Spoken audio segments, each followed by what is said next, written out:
औज़ु बिल्लाहि मिनश शैतानिर रजीम। बिस्मिल्लाहिर रहमानिर रहीम। अल्लाहुम्मा सल्लि अला मुहम्मदिन व अला आलि मुहम्मद कमा सल्लैता अला इब्राहीम व अला आलि इब्राहीम इन्नका हमीदुम मजीद। अल्लाहुम्मा बारिक अला मुहम्मदिन व अला आलि मुहम्मद कमा बारकता अला इब्राहीम व अला आलि इब्राहीम इन्नका हमीदुम मजीद। रब्बि इश्रह ली सदरी व यस्सिर ली अमरी वहलुल उक़दतन min lisani yafqahu qawli.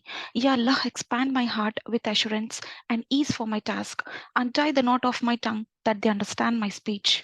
Allahumma ya muqallib al-qulub, thabbit qalbi ala dinik. O turner of the hearts, keep my heart firm on your deen. Alhamdulillahi Rabbil Alameen. As-salatu was-salamu ala Rasulullahi wa ala alihi wa ashabihi ajma'in. Assalamu alaikum wa rahmatullahi wa barakatuhu. आप सबका दीनी तरीके से इस्तकबाल करती हूँ इस class में। तमाम तारीफ़ें अल्लाह रब्बुल आलमीन के लिए जो इस सारे कायनात को बनाए। अल्हम्दुलिल्लाह कि हम सब रमज़ान से गुजरते हुए इस शव्वाल के महीने तक आ पहुँचे। अल्लाह का बहुत बड़ा एहसान है कि अल्लाह सुब्हानहू व तआला ने हमें दोबारा से यहाँ इस मजलिस में इकट्ठा किए। अल्हम्दुलिल्लाह। तो आज की जो हमारी टॉपिक रहेंगी वो जन्नत के नेमतों के बारे में हम देखेंगे इंशाअल्लाह। तो हम देखेंगे कि जन्नत कैसी होगी, जन्नत की नेमतें क्या है। तो ये टॉपिक क्यों ज़रूरी है। हम तो सब जानते हैं कि जन्नत हाँ एक ऐसी चीज़ है जहाँ हमें जाना चाहिए, लेकिन ये टॉपिक इसलिए इम्पोर्टेंट है क्योंकि अब देखिए बहुत सारे मतलब ये पिक्चर ये कॉन्सेप्ट ही क्लियर नहीं है हमारी ज़िंदगी में। तो एग्जाम्पल अगर आपको हैदराबाद से दिल्ली पहुंचना है तो आप क्या करेंगे, पहले आपको मालूम रहे ना कि आपको दिल्ली जाना है, तभी जाके आप दिल्ली की गाड़ी पकड़ेंगे या फिर उसकी बस या फिर ट्रेन पकड़ेंगे, राइट। जब आपको मालूम ही नहीं कि आपका डेस्टिनेशन क्या है, आपका गोल क्या है और वो कैसे रहने वाला है, वहां जाके आपको कैसे रहना रहता, क्या करना रहता, ये मालूम ही नहीं है, तो आप उसके लिए क्या तैयारी नहीं करेंगे, राइट। तो जब आपको मालूम ही नहीं है कि एग्जाम का कौन सा पेपर है, कौन सा लिखना है, तो उसके हिसाब से मतलब आप प्रिपेयर कैसे करेंगे, राइट। जब आपको मालूम ही नहीं कि एग्जाम कौन सा है, मैथ्स एग्जाम है मालूम है तो ही आप मैथ्स का पोर्शन उठा के सिलेबस उठा के पढ़ेंगे, राइट। तो इसी तरह अल्हम्दुलिल्लाह हम इस बारे में देखेंगे कि जन्नत कैसी होगी क्या है, तो आप में ना जोश बढ़ेगा इंशाल्लाह इस क्लास के बाद। और आपको ये भी पिक्चर क्लियर हो जाएंगी कि आपको क्यों ये चीज़ इंपॉर्टेंट है। तो इंशाल्लाह मैं आपको आगे लेकर चलती हूँ। तो जन्नत की नियामतों के बारे में जब हम देखेंगे ना, जन्नत कैसी है, ये जो कुछ भी हम देखेंगे वो हम कुरान की रोशनी में और हदीस की रोशनी में देखेंगे। ये बात मैं आपको बताना चाहूंगी कि जो भी नियामतें हम जानते हैं ना, हम कुछ हद तक इसको समझ सकते। तो फॉर एग्जाम्पल अगर मैं बताना चाहूंगी, तो कुछ सालों पहले, ओके, सोचो कि टीवी नहीं थी, यूट्यूब नहीं थी, और किसी ने बोला कि दुबई में एक इमारत है जो बुर्ज खलीफा के नाम से है, जो कि बहुत ऊंची इमारत है बोल के आप सुने, लेकिन आप देखे नहीं क्योंकि यूट्यूब नहीं है, कुछ भी नहीं है। तो आप सोचते कि चलो एक एक फ्लोर रहता, उसके ऊपर एक फ्लोर, ऐसा एक 10 या फिर 20 माले रहते होंगे, ऐसा आप सोच लेते, ऐसा गुमान लगाते। पर आप जब हकीकत में जाके उस इमारत को देखेंगे ऊंची वाली, तो आप सोच में पड़ जाते कि या अल्लाह ऐसे रहती क्या। मैं तो सोची थी कि ये बस ऐसे ऐसे रहती, लेकिन ये तो आसमान की और मीलों दूर तक चली जा रही, क्या है ये, सुभान अल्लाह बोल के सोचते आप, राइट। तो अब मिसाली तौर पे अ, इस दुनिया में सबसे बड़ा जो वाटरफॉल है, जो झरना है ना, वो नायगरा वाटरफॉल है। तो इसके बारे में मैं बुक्स में पढ़ी थी छोटे जब, तो मैं अंदाजा लगाई थी कि हाँ तो ये दिखने में ऐसा रहता होगा पहले, या फिर इतना पानी रहता ऐसे गिरता होगा बोल के मैं समझी थी। लेकिन यकीन मानो आप, जब मैं पहली बार यहाँ कनाडा आए बाद उसको देखने के लिए गई, तो मेरे को मेरे रब की बादशाहत इतनी बड़ी लगी। वो पानी इतनी ऊपर से कैसे स्पीड में पानी गिर रहा, आते ही जा रहा, कहाँ से आते जा रहा इतनी रफ्तार में मालूम नहीं, कैसे शिप में हमको उसके बीचों बीच मिल लेकर चले गए। और मेरी आंखें जब उस वाटरफॉल को देखी ना, जब मैं एक्चुअल में समझ सकी कि वो कितना बड़ा है। मतलब कुछ कुछ चीजें ऐसी रहती कि जब आप उसको देखते तभी आपको जाके क्या है मालूम, हकीकत में मालूम होती कि वो चीज है क्या। तो इस तरह आप जो ये सारा हम दिमाग में जो भी हम सोच ले रहे ना कि ऐसा रहती, वो इस दुनिया की चीजों को देख के ही हम सोचते हैं, लेकिन इस दुनिया से हट के भी इतनी बड़ी दुनिया है, इतने बहुत सारी चीजें हैं कि आज भी साइंस बोलती कि बहुत सारा ये यूनिवर्स बहुत बड़ा है बोल के बोलती, राइट। बट उनको मालूम नहीं, जस्ट हार्डली वो लोग क्या करें, मून पर चले गए, मार्स पर चले गए। हाँ, इससे बढ़ के और दूर तक हम जा ही नहीं सके, शायद ही कुछ और एक प्लैनेट पे जा सकते, लेकिन इसके अलावा भी मखलूक बहुत बड़ी है। तो आपको एक ब्रॉडर पिक्चर आज मैं इंशाल्लाह देने की पूरी कोशिश करूंगी कि जन्नत कहाँ है, कैसे रहती, क्या है। इंशाल्लाह बहुत इंटरेस्टिंगली हम देखेंगे। तो जन्नत के बारे में हम बस ये दिमाग से थोड़ा अंदाजा लगा सकते, लेकिन जन्नत में जब लोग जाएंगे, इंशाल्लाह जब हम आप और मैं जन्नत में जाएंगे, जब भी हम जन्नत को रियल सेंस में समझ सकेंगे। और खुशखबरी ये है कि कुरान में और नबी करीम सल्लल्लाहु अलैहि वसल्लम ने कुछ ऐसी बातें बताई है जो हमारे अक्लों को समझ में आती, यानी हमारे जहन को समझ में आती। उन बातों को यकीनन हकीकत में जब हम देखेंगे तभी समझ सकेंगे। और इसका मतलब यह है कि जन्नत की नेमतें ऐसी रहती बोल के हम हमारे अक्लों में वो बसीरत, वो ताकत, वो कुवत नहीं है, उसको इमेजिन नहीं कर सकती। तो इसलिए क्या करें मालूम है, हम लोग को समझ में आना बोल के दुनिया के कुछ एग्जाम्पल्स लेकर ये बताए कि हाँ ये झाड़ ऐसे रहते, ये दरख्त ऐसे रहते, जन्नत ऐसी रहती, और इसके जो नहरें हैं यानी कि जो नदियां है वो ऐसी रहती। तो ऐसे जो इस्तेमाल किए जाने वाले वर्ड्स है वो दुनिया की है, लेकिन वो रियल सेंस में कैसे रहती, वो अलग ही लेवल में रहती। तो जो वर्ड्स यूज किए वो दुनिया के शब्द है, दुनिया की इस्तेमाल मतलब दुनिया में पाई जाने वाली चीजें हैं, लेकिन उसकी क्वालिटी, उसकी क्वांटिटी एक अलग ही लेवल में रहती। तो अब जन्नत कैसी है इसके बारे में जानने से पहले जन्नत में कौन कौन जाएंगे हम इसको थोड़ा समझेंगे। तो जन्नत में अ, जाने वाले शख्स कौन रहेंगे इसके बारे में कई सारी आयतें हैं कुरान शरीफ में, और कई सारी हदीसें भी इस पर है। लेकिन एक डायरेक्ट आपके सामने एक कुरान की आयत रखूंगी जो सूरे बुरूज की आयत है, जो कि एकदम डायरेक्टली ये बताती है कि कौन सा शख्स जन्नत में दाखिल होगा। तो इसका ये आयत ये है कि इन्नल लजीना आमनु व अमिलुस सॉलिहाति लहुम जन्नातुन तजरी मिन तहतिहल अनहारु ज़ालिका फौजुल कबीर। तो यहाँ अल्लाह ताला क्या बोल रहे देखिए, बहुत इजीली आपको समझ में आ जाने वाले वर्ड्स में बोले। पहले क्या बोल रहे, इन्नल लजीना यानी कि लोग, कैसे लोग, आमनु यानी ईमान लाने वाले लोग बोल के बोल रहे इन लजीना आमनु। फिर क्या बोल रहे, बस ईमान लाना काफी नहीं है। ईमान लाना मतलब क्या है, सिर्फ एक खुदा पर, एक रब पर आपको ईमान लेकर आना है, अल्लाह पर, अल्लाह की बताई हुई बातों पर यानी उनके किताबों पर और उनके भेजे गए रसूलों पर हमें ईमान लाना है। तो इसके अलावा यही काफी नहीं है बोल रहे।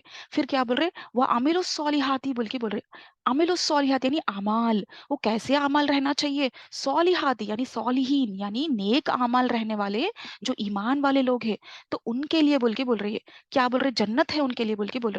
और फिर आगे बढ़ते हुए अल्लाह ताला ये फरमा रहे कि तहती हलन अहारो, अनहार का मतलब है नहरें। ओके, अनहार यानी कि नहरें, नहरे का मतलब है रिवर्स। वो रिवर्स कहाँ से बहती बोल रहे, तहतिहा यानी नीचे से, यानी जन्नत के नीचे से ये नदियां बहरी बोल के बता रहे। फिर क्या बोल रहे, जालिका फौजुल कबीर। फौजू का मतलब है कि कामयाबी। तो ये क्या बोल रहे मालूम है, जो ये जन्नत पाली है जिसके नीचे से नहरें बह रही है वो कामयाबी है बोल के बोल रहे। फौजू का मतलब है कामयाबी। और ये कामयाबी कैसी कामयाबी है बोल रहे अल्लाह ताला, कबीर हो बोल के बोल रहे। कबीर मतलब बहुत बड़ा, इसका मतलब है कि बहुत बड़ी कामयाबी है बोल के बोल रहे अल्लाह सुब्हानहू व तआला। देखिए कि अब इससे ये मालूम होता है कि जन्नत में कौन जाने वाले हैं। जन्नत में वो लोग जाने वाले हैं जो ईमान वाले लोग हैं और जो नेक और सालेह लोग हैं। तो उनके लिए ये बहुत बड़ी कामयाबी है बल्कि बोल रहे अल्लाह, अल्लाह सुब्हानहू व तआला यहाँ। तो ये हो गया कि ये लोग जन्नत में जाएंगे। तो जन्नत के बारे में ऐसा बोला गया है, इसके बारे में मैं हदीस भी रखूंगी इंशाल्लाह आगे जाके, जिसके अंदर ये बताया गया है कि ये जन्नत ऐसी चीज है जो कोई आंख ने नहीं देखा इससे पहले कभी, और ना कोई कान ने सुना इसके पहले, और ना कोई दिमाग या दिल इसके बारे में सोच सका। ऐसी जन्नत है बोल के बोल रहे देखो। तो अब मैं आपको आगे लेकर चलती हूँ इसके आगे। तो अगर एग्जाम्पल मैं कहूंगी आपको कि बस आपको मेरे 2 से 4 काम करने हैं, और उसके बदले में मैं आपको जिस कंट्री में चाहे उस कंट्री में आपको, जिस लोकेशन पे चाहे वो प्राइम लोकेशन पे आपको मैं एक बहुत बड़ा घर दूंगी। आपको इसके घर के अलावा, विला के अलावा मैं आपको गाड़ी दूंगी, और मैं ये भी बोलूंगी कि आपको बहुत सारा ढेर सारा पैसा दूंगी, और इसके बदले में आपको बस 2 से 4 काम करने हैं। और मैं ये भी बोलूंगी कि आपको किसी चीज को कमाने की आपको चिंता ना होगी, पूरी जिंदगी आपको ना टैक्स पे करना है, आपको इसका रेंट नहीं पे करना है, आपको मुझे लौटाना नहीं है। तो अब क्या ऐसा काम मेरा करने से पीछे हटेंगे, नहीं राइट। आप क्या बोलते मालूम, पहले काम बोलो मेरे को कब से आना है, खाली बोलो आप बोल के बोलते आप। राइट? तो प्राइम लोकेशन में, बाहर की कंट्री में तो छोड़ो, हम खुद ही अपने खुद के शहर में एक प्राइम लोकेशन में एक छोटा सा घर लेने के लिए, हाँ, हमारी जिंदगी जो है उसकी पूरी कमाई निकल जाती, फिर भी हम नहीं ले सकते। तो अब नबी करीम सल्लल्लाहु अलैहि वसल्लम की बताई बातों पे सहाबा को समझ आ गई थी। उनको मालूम हो गया था कि उनको सब अमाल करने पे जन्नत मिल जाएंगी। तो इसलिए वो लोग ना बहुत बड़े बड़े अमाल भी ना आसानी से कर गुजरते थे। तो इसी तरह हमारे इस दुनिया के सारे कायनात को बनाने वाले जो रब है, जो अल्लाह सुब्हानहू तआला है, वो बोल रहे कि तुमको बस दुनिया में जाके ये चीजें करके आना है तुमको, ओके, फिर तुम्हें हमेशा के लिए जन्नत मिलेगी बोल के बोल रहे। तो ये जो घर है, ये सब है ना, ये तो हम 50 साल, 60 साल, 80 साल, बहुत बोले तो 100 साल जीने की है, इसके लिए इतनी मेहनत, इतना वक्त हम बर्बाद करते इन चीजों के पीछे। लेकिन यहाँ अल्लाह ताला बोल रहे कि मैं तुमको सालों सालों, अरबों सालों तक, हाँ, तुमको मैं जन्नत अता करूंगा, तुमको कोई चीज की वहां जरूरत महसूस ही नहीं होगी। तो वो दे रहे बोल के बोल रहे, तो हम लोग को और कितना इसके लिए पीछे भागना, सोचिए आप। तो अल्लाह ताला बोल रहे कि तुम जो कहो, खाली तुम सोचो, वो तुमको अता करेंगे बोल के बोल रहे। इसलिए जब तक हम ये नहीं जान लेते कि क्या होगा आगे जाके, शायद ही हमारे ये जिस्मों में एक्टिवनेस नहीं आएंगी, इबादतों में हमारे वजन नहीं आएगा, हम जब तक ये समझ नहीं लेते कि जन्नत क्या है, उसकी कीमत क्या है, हम जन्नत को पाने की कोशिश ही नहीं करेंगे सीरियसली। तो इसलिए चलते हैं हम अब इसकी तरफ। तो आपके सामने एक हदीस पेश करूंगी मैं, जो हदीस जामिया तिरमिदी की है, जिसमें अबू हुरैरा रज़ियल्लाहु ताला अन्हु की रिवायत है, जिसमें नबी करीम सल्लल्लाहु अलैहि वसल्लम ने फरमाया। मैं इन शॉर्ट में, ये जो इंग्लिश में लिखा हुआ है, इसको मैं आपको तर्जुमा बोलती हूँ मैं उर्दू में। तो इसमें क्या है मालूम है, पहले क्या किया अल्लाह सुब्हानहू तआला, इस दुनिया को बनाने से पहले जन्नत और जहन्नुम को बना दिए। तो जन्नत और जहन्नुम को बनाने के बाद अल्लाह सुब्हानहू व तआला क्या करते, जिब्राइल अलैहिस्सलाम को ऑर्डर करते। जिब्राइल अलैहिस्सलाम को वो बोलते कि तुम जाओ, जाकर जन्नत को देख कर आओ। तो पहले बोलते कि जाओ जन्नत को देख कर आओ बोल के भेज देते। तो जिब्राइल अलैहिस्सलाम जन्नत को देखकर वापस अल्लाह की तरफ लौटते और अल्लाह को बोलते कि अल्लाह, आपकी कसम, ये जन्नत ऐसी इतनी खूबसूरत है कि इसके बारे में जो भी सुनेगा ना, वो इसमें जाना चाहेगा। कोई भी ऐसा शख्स नहीं होगा जो उसमें नहीं जाना चाहेगा। इतनी इतनी अजीज है ये जन्नत बोल के बोलते। तो फिर अल्लाह क्या करते मालूम है, फिर अल्लाह सुब्हानहू व तआला हुक्म देते फरिश्तों को कि ये जन्नत के आजू बाजू ना सारे मुश्किलात पैदा कर दो, आजमाइशें पैदा कर दो बोल के बोलते। तो अल्लाह के हुक्म पे फरिश्ते क्या करते, अब जन्नत के अतराफ से सारे ये आजमाइशें और मुसीबतें, मुश्किलात पैदा कर देते। तो फिर क्या करते अल्लाह ताला, जिब्राइल अलैहिस्सलाम को फिर हुक्म देते कि तुम जाओ, अब जाकर जन्नत को देखो। तो अब जिब्राइल अलैहिस्सलाम क्या करते, फिर जन्नत को देख कर आते। आके फिर बोलते वो कि या अल्लाह, आपकी कसम, आपकी बादशाहत की कसम, ये देखकर आने के बाद मैं ये बोल सक मुझे ये डर है कि शायद कोई भी इसमें नहीं दाखिल हो पाएगा। यानी कि देखो जिब्राइल अलैहिस्सलाम भी डर गए कि ये मुश्किलात ऐसी है, यानी ये ऐसा बोलने का ये मतलब है कि जन्नत आपको आसानी से नहीं मिलेंगी। यानी आपको परहेजगारी, आपको तकवा रखना बहुत इंपॉर्टेंट है, नेक अमाल करना बहुत इंपॉर्टेंट है, क्योंकि जिब्राइल अलैहिस्सलाम बोलते कि इस चीज को मैं देखकर आने के बाद मुझे अभी डर है कि शायद कोई भी इसमें नहीं दाखिल हो पाएगा। तो इस तरीके से बोल देते। फिर अब इसके बाद क्या है, दोजख की तरफ, जहन्नुम की तरफ अल्लाह क्या करते, अभी अल्लाह ताला जिब्राइल अलैहिस्सलाम को हुक्म देते कि तुम जाओ, जाकर अब जहन्नुम को देख कर आओ। तो वो जहन्नुम को देखकर आके फिर जिब्राइल अलैहिस्सलाम अल्लाह ताला के पास आके बोलते कि या अल्लाह, आपकी कसम, इस जहन्नुम के बारे में, इस अजाब के बारे में कोई भी अगर सुनेगा तो इसमें कोई भी दाखिल नहीं होना चाहेगा, कोई भी नहीं दाखिल होगा बल्कि बोलते। तो अब फिर अल्लाह सुब्हानहू व तआला क्या करते मालूम है, दूसरी मर्तबा फरिश्तों को ये हुक्म देते कि जाओ, जाकर तुम इस जहन्नुम के आजू बाजू ना ऐशो आराम को पैदा कर दो, ऐशो आराम को डाल दो, दुनिया की जो ख्वाहिशात रहते उन चीजों को घेर दो। तो फरिश्ते क्या करते हैं, अब जहन्नुम के आजू बाजू ये सब चीजें, जो ऐशो आराम है, जो हराम चीजें हैं, सब कुछ को अतराफ से घेर देते। तो अब क्या करते जिब्राइल अलैहिस्सलाम, फिर जाकर देख कर आते। और फिर अब वो क्या बोलते मालूम है अल्लाह सुब्हानहू व तआला को, या अल्लाह, अब मेरे को डर है कि शायद कोई भी बच नहीं पाएगा इस अजाब से, इस जहन्नुम से, क्योंकि वो सब चीजें इतनी ईजी रहती, ये सारे जो ऐशो आराम है वो इतनी ईजी रहती कि जो भी इंसान है उसमें शैतान मुब्तिला कर देता और उसमें घुसने की कोशिश कर लेता और इंसान इजीली चले जाता। तो इस हदीस से ये पता चलता है कि जन्नत आसानी से मिलने वाली चीज नहीं है, जन्नत में जाना मुश्किल है और जहन्नुम में जाना बहुत इजी है। और आपके सामने और एक हदीस है जो सही मुस्लिम की रिवायत है, जिसके अंदर अबू हुरैरा रज़ियल्लाहु अन्हु की रिवायत है कि नबी करीम सल्लल्लाहु अलैहि वसल्लम ने फरमाया कि ईमान वाले के लिए ये दुनिया कैद खाना है और काफिर के लिए जन्नत है। इसका ये मतलब है कि जो ईमान वाले रहते उन पे रूल्स लागू हो जाते, हराम क्या है हलाल क्या है सबको देख के अपनी जिंदगी को गुजारना पड़ता। और जो कुफ्र करने वाला जो काफिर है, जो अल्लाह पर ईमान ना लाया, जो एक रब की गवाही ना दे, उस इंसान के लिए ये जिंदगी ही वो सब कुछ है बोल के मान लेता और वो इस ऐश में जिंदगी गुजार देता। लेकिन आगे जाके हमेशा के लिए हजारों करोड़ों अरबों साल तक यही ईमान वाले को जन्नत है, और काफिर के लिए बस ये जो वो 70-80 साल की जिंदगी है वो खुशी की है, और बाकी अल्लाह अकबर। तो जन्नत के बारे में बहुत सारी आयतें हैं कुरान में और कई हदीसें हैं, जिनमें से सबको मैं आपके सामने नहीं रख पाऊंगी इंशाल्लाह। तो मैं क्या करूंगी, एक बेहतर कॉन्सेप्ट आने के लिए कोशिश करूंगी। तो मैं बस आपको ये क्लास में सिर्फ नेमतों के हद तक बताऊंगी कि जैसे कि वो कैसी रहेंगी, कैसी चीजें रहेंगी, ताकि आपको आपकी आपके जो जहन है ना वो बहुत दूर तक सोच सके इंशाल्लाह। तो जन्नत के कुछ नाम है कुरान में आए गए हैं जगह जगह, और 150 मरतबा जन्नत का जिक्र किया, ऑलमोस्ट अप्रोक्सीमेटली 150 मरतबा जन्नत का जिक्र किया गया अलग अलग लफ्जों में। तो जैसा कि फॉर एग्जाम्पल सूर्य यूनुस की एक आयत है आपके सामने, जिसमें जन्नत को दारुस सलाम करके कहा गया। दार का मतलब है घर, दारुस सलाम यानी सलामती का घर बोल के बोले, जन्नत को सलामती का घर यानी इस नाम से बताया गया। और उसी तरह आपके सामने और एक आयत है जिसके अंदर सूर्य सूर्य नहल की 30वीं आयत है, जिसमें दारुल मुत्तकून कहा गया। मुत्तकून यानी कि मुत्तकीन लोग, यानी जो तकवा वाले लोग हैं, यानी जो अल्लाह का डर रखते हैं, यानी कि अल्लाह से मोहब्बत भी करते हैं, अल्लाह की बताई हुई चीजों से मोहब्बत करते हैं, और जो चीजों से अल्लाह ताला परहेजगारी करने के लिए बोले, जिस चीजों से दूर रहने के लिए बोले, वो लोग वो चीजों से डरते हैं, अल्लाह के अजाबों से डरते हैं, तो उन लोग को मुत्तकीन लोग कहा जाता है। वो लोग को तकवा वाले परहेजगार वाले लोगों को का टाइटल दिया गया। तो ये जन्नत का घर, जो जन्नत है ना, उसको मुत्तकीन वालों का घर बोलकर बोला गया है।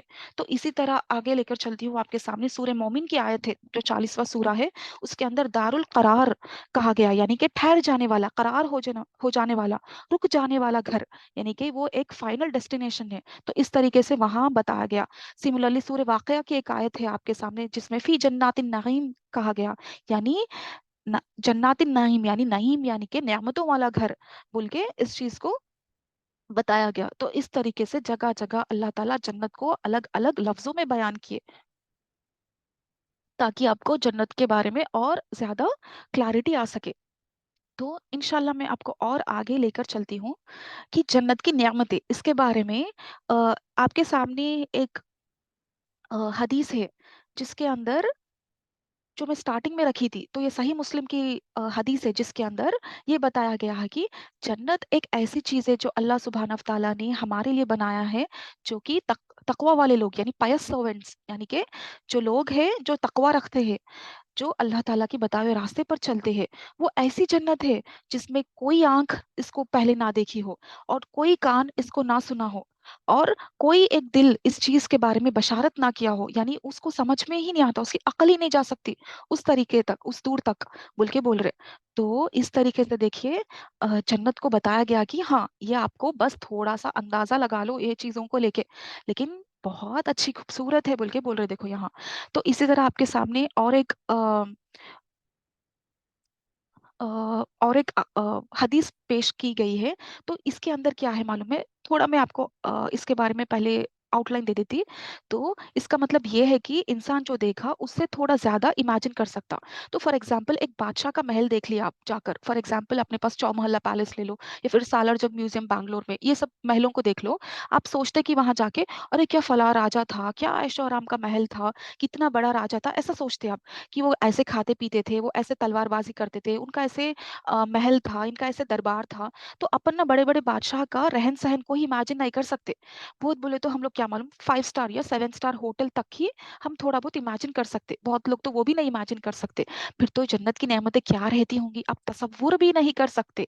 जब इंसान की बनाई हुई ये चीजों को ही आप इमेजिन नहीं कर सक रहे, तो फिर अल्लाह की बनाई हुई तो जन्नत है ये, हमारे रब के मेहमान नवाजी के तौर पर अपने ईमान वाले बंदों के लिए बनाई हुई और सजाई हुई जन्नत है ये। तो इमेजिन कीजिए कि किस तरीके से ये रहती होंगी, राइट। तो अब जो आपके सामने ना सही बुखारी की एक आयत है, इसके बारे में मैं बताती हूँ कि जन्नत की की कीमत क्या होंगी, मतलब एक छोटे से हिस्से की कीमत क्या होंगी, इसका मैं बताती हूँ आपको। ये जो हदीस है ना, इसमें क्या बताया गया देखिए, a small place equal to an area occupied by a whip in paradise is better than the whole world and whatever is in it, and an undertaking in the forenoon or in the afternoon for Allah's cause is better than the whole world and whatever is in it। तो इसकी तफसीर क्या है मालूम है, ये हदीस की जो सही अल बुखारी की हदीस है, ओके, तो इसकी ये तफसीर है कि एक छुरी के जितना, यानी एक चाकू कितनी छोटी, मतलब कितनी शार्प, कितनी पॉइंटेड रहती, तो जो एक चाकू, ये जो छुरी रहती, उस, ये जो एक आर्च बना हुआ है, ये आर्च के ऊपर की जो छुरी है ना, तो जन्नत की इस इतनी सी पार्ट की, यानी ये छुरी के जितने पार्ट की जो कीमत है ना, वो इतनी कीमत है कि जो सूरज की रोशनी जिन जिन चीजों पे पड़ती है दुनिया के, यानी सूरज की रोशनी दुनिया की जिन जिन चीजों पर पड़ती है, वो सारी चीजों की कीमत एक जगह अगर आप रखती है ना, तो भी ना आप ये सिर्फ इतनी ये आर्च के ऊपर बनी हुई जो एक चाकू के जितनी जगह है ना, उतनी भी कीमत नहीं अदा कर सकते। मतलब सोचिए कितनी कीमती जन्नत होंगी ये। तो मैं इंशाल्लाह ये क्लास में मैं आधा ही कवर कर सकूंगी, तो ये जो मैं बोल रही ना, नेक्स्ट क्लास में आपको मालूम होगा इसके बारे में कि जन्नत के बारे में ये क्यों इतनी कीमती है, ये भी आपको मालूम पड़ेगा। लेकिन ये हदीस में ये बताया गया है कि जो सूरज की सारी रोशनी चमकती हुई चीजों पर जब पड़ती है ना, तो उन सब चीजों की भी कीमत एक इतनी सी बराबर चीज को भी जन्नत की इक्वल नहीं कर सकती, वो उसके बराबर ही नहीं है, बल्कि बोल रहे देखिए, अल्लाह अकबर, सुभान अल्लाह, जन्नत इतनी प्यारी है देखिए मेरे दोस्तों। तो आ, और एक हदीस में ये आता है कि तो मतलब दुनिया के मुकाबले में बहुत अफजल है, बस नाम दुनिया वाले हैं लेकिन उनकी नियामतें अलग है। तो एग्जाम्पल, अब दूध की नहरें बोले अल्लाह ताला, तो दुनिया में जो दूध आ रहा ना, ये मिलावटों वाला है। आपका दिमाग क्या मालूम यहीं पर आ जाता कि हाँ चलो ये तो दूध हमको मिल रहा, लेकिन देखिए अब ये दूध भी ना मिलावटों वाला, फैट फ्री वाला है। अब एक दिन डालिए तो ना पानी मिला के इस्तेमाल करते हैं हम लोग, खत्म हो जाता बोल के, क्योंकि मिल रहा ही नहीं उतना, मिले तो भी क्या, बहुत महंगाई है। लेकिन वहां ना जन्नत में ऐसा नहीं है, नहरें जारी देखो, यानी नदियां जारी, सुबहान अल्लाह, क्वालिटी वाइज क्वांटिटी वाइज वहां की चीजें अलग ही है, बस वर्ड्स यहाँ की कंपैरिजन लेके कर रहे हैं हम, यानी सिर्फ नाम सिमिलर है बट क्वालिटी अलग है। तो अब अपन देखेंगे कि साइज क्या है जन्नत का, थोड़ा इमेजिन करेंगे, देखेंगे कि हदीस की रोशनी में कि ये है क्या। तो अब पहले अगर मैं बोलूंगी कोई जगह के बारे में, पहले आप क्या बोलते हैं, घर के बारे में बोले तो घर कितना साइज का है बोल के पूछते, 100 स्क्वायर यार्ड का है, 500 स्क्वायर यार्ड का है, इतने स्क्वायर फुट क्या है, राइट। तो यानी अब जन्नत में कौन सा टुकड़ा मिलेगा हमें, सोचते होंगे ना आप, चलो अगर मैं अच्छी जन्नती हूँ तो मेरे को कौन सा टुकड़ा मिलेगा जन्नत का। तो इसके बारे में मैं आपको इंशाल्लाह कुरान की हदीस में, कुरान की और हदीस की रोशनी में मैं बोलूंगी। तो ये वही था, मैं जो बोली थी कि अ, ये एक हदीस है, साइज के पहले ये एक हदीस है जो मैं बोलना चाहूंगी कि चार नहरें होंगी वहां, कहाँ, जन्नत में चार नहरें होंगी, जिसमें से एक पानी की नहर होंगी, जो कि आपको मालूम है कौसर, इन्ना होता है ना कल कौसर, तो वो कौसर का पानी रहेगा, जामे कौसर। और दूसरा क्या है, शहद की नहर रहेगी। और तीसरा दूध की नहर रहेंगी। और चौथा देखिए, शराब की नहर रहेंगी, जो कि वहाँ हलाल रहेगा, जहाँ की अल्लाह ताला तुमको यहाँ इन हराम चीजों से दूर रहने के लिए बोल रहे, लेकिन वहां जाके आप ऐसा रहेगा जिसमें आपको नशा भी नहीं चढ़ेगा। ओके, तो अल्हम्दुलिल्लाह। तो इस तरीके से अल्लाह ताला ना बहुत बड़ी नहरें रखे, और ये नहरें बहती ही जाती, लेना है ले लो, कब चाहे ले लो, निकाल के जितना चाहे ले लो, वो रुकने वाली नहीं है। तो उसके बाद देखिए, अब साइज ऑफ जन्नत देखेंगे हम लोग, तो एक कुरान की आयत लेकर मैं आपको इस जन्नत की साइज के बारे में इंशाल्लाह बताने की कोशिश करूंगी। तो यहाँ सूर्य इमरान में 133 आयत में अल्लाह सुब्हानहू व तआला फरमाते हैं, तो ये आयत का ये मतलब है कि देखिए, वसारियो इला मगफिरतियों, तो यहाँ क्या बोल रहे मालूम, दौड़ो, कहाँ दौड़ो बोल के बोल रहे, वसारियो का मतलब है कि दौड़ो, कहाँ, इलाह यानी कि अल्लाह की और अल्लाह की मगफिरत की ओर दौड़ो बोल के बोल रहे। देखिए, इला मगफिरतियों मिर रब्बिकुम, यानी रब की तरफ, तुम अल्लाह की तरफ, अल्लाह की मगफिरत की तरफ दौड़ो बोल के बोल रहे। तो क्या बोल रहे नेक्स्ट, वजन्नतिन, उसके बाद में क्या बोल रहे, अरजुहा, अरजुहा का मतलब क्या है मालूम है, विड्थ यानी चौड़ाई। तो बोल रहे कि जन्नत की जो चौड़ाई है ना, वो समावाती वाल अर्श, यानी समावाती का मतलब है आसमान, और अर्श का मतलब है कि जमीन, यानी जमीन और आसमान, तो तुम जो ये नीला आसमान देख रहे हो, ये आसमान की बात नहीं है। द फर्स्ट स्काई, यानी कि मतलब लेवल्स ऑफ आसमान रहते, जिसमें से जो पहला आसमान है, यानी जो हम देख सक रहे हैं ना, वो बहुत ही एक लेयर ऑफ आसमान है। उसके ऊपर भी जो आसमान है, जहाँ अल्लाह सुब्हानहू व तआला जैसे कि पहले आसमान पर आते बोल के बोलते तहज्जुद के वक्त, उस आसमान तक का डिस्टेंस बोल रहे, वो क्या है मालूम, खाली इसकी विड्थ है बोल के बोल रहे। देखिए, यानी जन्नत की लेंथ के बारे में तो चलो जिक्र ही नहीं है, इसकी विड्थ के बारे में हमको बोला गया सूरह इमरान में कि इसकी जो चौड़ाई है जन्नत की, वो चौड़ाई जो है ना, जमीन और आसमान के बीच में जितना फासला है, वो कितने लाइट ईयर्स का फासला होगा, यानी किलोमीटर, अरबों kilometre, billions and trillions of light years का जो फासला है ना, उतनी बस इसकी देखो विड्थ बोल के बोल रहे अल्लाह सुब्हानहू व तआला। तो जस्ट एक रिमाइंडर, नेक्स्ट 9 मिनट्स में हमारी मीटिंग एंड होगी, तो इंशाल्लाह मैं बोलूंगी आपको 2 मिनट पहले, दोबारा से आप आ जाइए, तो कंटिन्यू करेंगे तब तक। तो यहाँ क्या बोल रहे, देखिए कितना दिल मतलब बाग बाग हो गया ये जस्ट सोच के ही कि इसकी जो चौड़ाई है। तो अब देखिए, हमेशा ना लंबाई जो है ना, चौड़ाई के मामले में देखो तो लंबाई और ज्यादा रहती, राइट, विड्थ कम रहती कोई भी चीज की। तो विड्थिश बोल रहे कि जमीन और आसमान के बीच में जो फासला है, इसके उतनी विड्थ बोल के बोल रहे। अब देखो, आप सोचो, आपके दिमागों को जितना दौड़ा सकते हो दौड़ाओ कि जन्नत की लंबाई क्या होगी, वो कितना बड़ा रहेगा। सोचिए अब इंशाल्लाह। तो अब इसके बाद में मैं आपको और थोड़ा आगे लेकर चलती हूँ, तो जिसके अंदर अल्लाह सुब्हानहू व तआला ये 76 सूरा जो है, सूरह धार का सूरा है, जिसके अंदर 20वीं आयत में अल्लाह सुब्हानहू व तआला फरमाते हैं कि इसका, ये आयत का ये मतलब है कि जन्नत को देखने के बाद इसका तस्करा लगा सकते हो, क्योंकि इसका अंदाजा नहीं लगाया जा सकता। तो मैं जो बार बार आपको बोल रही हूँ कि हमारे जो जहन है, वो इस चीज का अंदाजा नहीं लगाते, ये बल्कि कुरान की एक आयत है, जिसमें अल्लाह ताला बोल रहे हैं कि तुम जन्नत को देख लो, फिर उसका तस्करा आप लगा सकते हो, क्योंकि इसका अंदाजा नहीं लगाया जा सकता, मतलब इसको फील किया जा सकता। कोई कोई चीजें ऐसे रहती ना, उसको देख नहीं सकते, उसको बस महसूस कर सकते। ओके, जैसा कि अब एक इमोशंस रहते थोड़े, वो इमोशंस क्या है मालूम है, वो हम लिख कर नहीं बोल सकते, ये ऐसा ऐसा है, यो हम महसूस करके बोल सकते। हम अंदर खुशी महसूस हो रहे, या फिर हम दुख महसूस कर रहे, वो महसूस करने की कुछ चीजें रहते। तो वैसे ही जन्नत जो है ना, ये हम जाकर जब हम महसूस करेंगे, तभी शायद हम इसको एक्चुअल रियल सेंस में हम इसको जस्टिफाई कर सकेंगे। अभी तो हम बस इमेजिन कर सकेंगे। तो इसके बाद मैं आपको आगे थोड़ा लेकर चलती हूँ, अगली साइड स्लाइड में। तो अब तो ये हो गया कि जो अहले जन्नती, जो मतलब जन्नत के बारे में हम देख ले कि आपको जो एक एक को एक एक जो जन्नत मिलेंगी ना, ये जन्नत का साइज ही ऐसा है कि जो जमीन और आसमान के उतना फासला है ना, उतनी जन्नत मिलेंगी अब एक एक आदमी को। इतनी बड़ी जन्नत, जो इसकी विड्थ इतनी है, इतनी मिलेंगी। वैसा एक एक शख्स को ये जन्नत मिल रही, ऐसा नहीं कि ये एक जन्नत में सब लोग आएंगे। ओके, तो दौड़ो उस जन्नत की तरफ बोल के बोल रहे अल्लाह ताला, जिसकी विड्थ इतनी ऊंचाई है बोल के बोल रहे। तो अब हम देखेंगे कि जो आखिरी इंसान रहेगा जो जन्नत में जाएगा, तो उसको कितना साइज मिलेगा। तो अब जैसा कि अब एक प्लॉट का साइज बोल रहे हो आप, इतना प्लॉट है, तो अब जो लास्ट पर्सन जाएगा उसको क्या मिलेगा, उसके बारे में भी देखो, एक बहुत प्यारी हदीस है, मैं बताऊंगी आपको, जो कि ये फिर से सही मुस्लिम की हदीस है, ऐसी वैसी नहीं है, सही मुस्लिम की हदीस है जो सही है। तो जिसके अंदर ये बताया गया है कि जो आखिरी पर्सन है जो जन्नत में दाखिल होगा, तो उसके बारे में देखिए क्या है। तो मैं इसका तर्जुमा आपको इन शॉर्ट में बताती हूँ, जो ये हदीस आपके सामने दिख रही है। तो इसका ये मतलब है कि, तो अब क्या हो जाता मालूम है, एक आखिरी इंसान है जो कि तौहीद वाला इंसान है, लेकिन ये कुफ्र के बारे में नहीं बात कर रहे हम लोग, काफिर के बारे में नहीं। एक ईमान वाला शख्स था, लेकिन वो क्या है, कुछ अमाल से, मतलब वो सारे अमल ठीक से नहीं कर रहा था, लेकिन शायद उसको जो भी अजाब था, उस अजाब का वक्त हो गया, फिर उसके बाद उसको जन्नत में जाने का मौका मिला। ओके, तो उस पर्सन के बारे में हम बात कर रहे हैं। तो ये आखिरी शख्स कौन है, कोई नहीं जानते।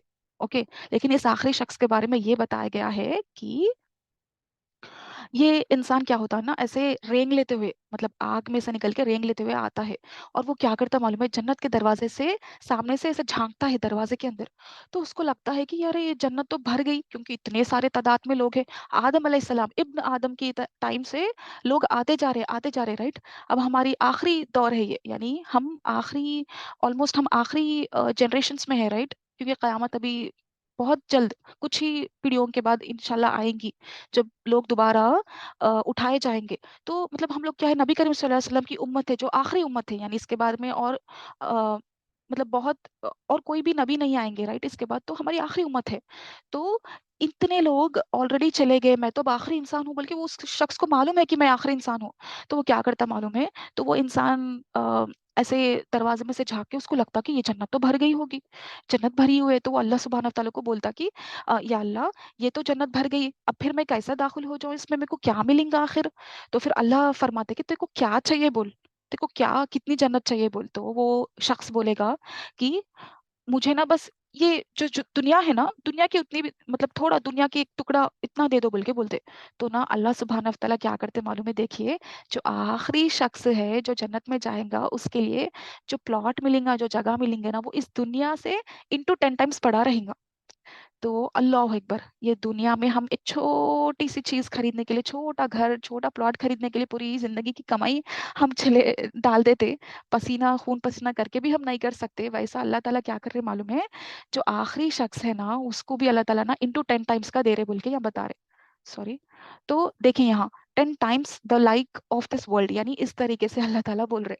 तो अब आप सोच लीजिए कि अल्लाह की रहमत कितनी बड़ी है कि इस आखिरी शख्स को, जिसने पूरी जिंदगी में शायद ही कभी अल्लाह ताला के लिए वक्त निकाला होगा, लेकिन वो तौहीद वाला जो शिर्क नहीं किया हुआ हो, वैसा शख्स था, तो इसके लिए जन्नत जो है वो इतनी दी जाएंगी।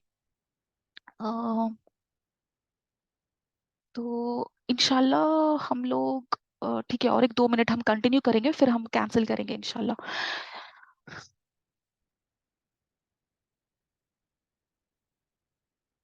ओके। तो अब इसके बारे में हम तो देख लिया कि लास्ट शख्स जो है ना उसको क्या मिलेगा। उसके बाद देखिए, इसके बाद भी ना क्या होगा, this there would be left some space in paradise as Allah would like that to be left, यानी कि जब आखिरी इंसान ना जाकर जन्नत में चले जाएगा, उसके बाद भी ना इतनी ज्यादा जगह रहती बोल रहे जन्नत में, जिसमें अल्लाह ताला ना एक और मखलूक को बना देगा और उसमें उनको छोड़ देगा। अब वो मखलूक कौन सी है अल्लाह आलम, अल्लाह जानते, लेकिन ये सही मुस्लिम के फिर से रिवायत है जिसके अंदर ये बताया गया है कि इतने सारे लोग जाने के बाद भी आखिरी इंसान जो कि इंटू 10 टाइम्स दुनिया के साइज का, उसको जन्नत मिलने के बावजूद भी क्या है मालूम है, इतनी जगह बच जाएंगी जन्नत में कि उसमें और एक मखलूक को अल्लाह ताला, जैसे इंसान है वैसे कोई भी और एक मखलूक को पैदा करके वो उसमें छोड़ दे सकेगा। तो इतनी बड़ी है, तो अब इमेजिन कीजिए कि कितनी बड़ी जन्नत होंगी। तो अब हम देख लिए राइट कि साइज क्या है। अब क्या है दरवाजा, उसमें एंटर कैसा होना, अब हम दरवाजे के ऊपर आएंगे क्योंकि अब अंदर दाखिल होना है तो धीरे धीरे हम जाएंगे। तब दरवाजे पहले हम देख लिए प्लॉट का साइज क्या है, यानी जन्नत का साइज क्या है। फिर हम डोर यानी हम दरवाजे के बारे में जिक्र करेंगे। फिर दरवाजे के बाद हम अंदर जाते जाते क्या रहेंगे वो भी हम डिस्कस करेंगे इंशाल्लाह आगे जाके।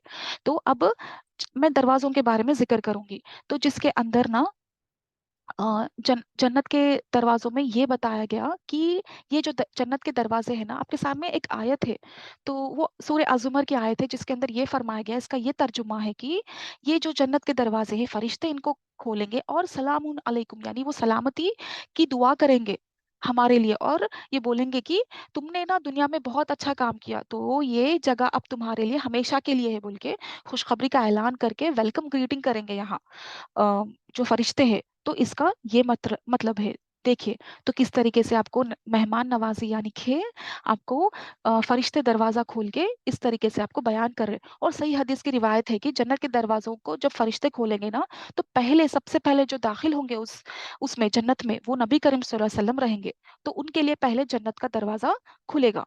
तो इस तरीके से देखिए, जन्नत के दरवाजों को उस फरिश्ते खोलेंगे और सलाम पेश करेंगे कि अल्लाह की सलामती तुम पर हो, और तुमने कामयाबी हासिल कर ली है और हमेशा के लिए अब ये जगह आपकी है बोल के बोल रहे हैं। तो इंशाल्लाह आप लोग क्या कीजिए, दोबारा से ज्वाइन कर दीजिए सेम मीटिंग सेम लिंक के थ्रू, क्योंकि बस 1 मिनट में मीटिंग कैंसिल हो जाएगी।